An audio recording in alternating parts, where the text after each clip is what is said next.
Private हज scheme के तहत दरखास्तों की वसूली आज से होगी। प्राइवेट हज स्कीम के तहत दरखास्तों की वसूली आज से होगी।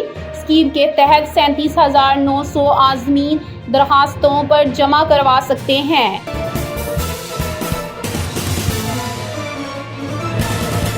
गैर कानूनी अफगान बशिंदे और भारतीय फौजी अफसरान पाकिस्तान में दहशतगर्दाना कार्रवाइयों में मुलव्विस हैं। पाक फौज के शोबाए ताल्लुकात आमा के director general lieutenant general Ahmed Sharif Chaudhry का कहना है कि हमारे पास मुस्तनिद शवाहिद भी मौजूद हैं कि गैर कानूनी अफगान बशिंदे और भारतीय फौज के अफसरान पाकिस्तान में होने वाली दहशतगर्दाना कार्रवाइयों में मुलव्विस हैं।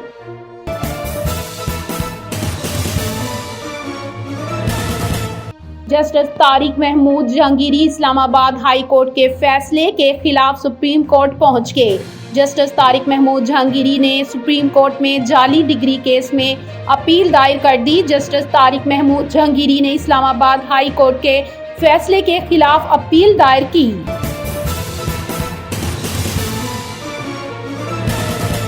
पाकिस्तान सऊदिया अरब दफाई मुआहिदा, भारत की सफारतकारी को बड़ा झटका। पाकिस्तान और सऊदी अरब के दरमियान रियाज में होने वाली तारीखी दफाई मुआहिदे ने खित्ते की सियासत में नई हलचल पैदा कर दी।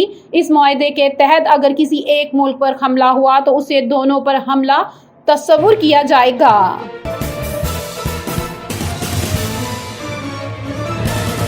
रूस से दोस्ती महंगी पड़ सकती है। यूरोपीय यूनियन ने भारत को सख्त वार्निंग दे दी। यूरोपीय यूनियन ने खबरदार किया है कि भारत के रूस के साथ करीबी ताल्लुकात नई दिल्ली और यूरोपीय ब्लॉक के दरमियान बढ़ते हुए ताल्लुकात के लिए रुकावट बन सकते हैं।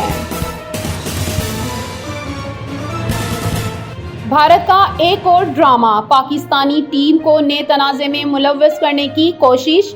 एशिया कप क्रिकेट टूर्नामेंट में हैंडशेक तनाज़ा खत्म होने के 24 घंटों बाद भारतीय मीडिया और आईसीसी में काम करने वाले भारतीय अफसरान ने पाकिस्तानी क्रिकेट बोर्ड को एक और तनाज़े में मुलव्विस करने की कोशिश की।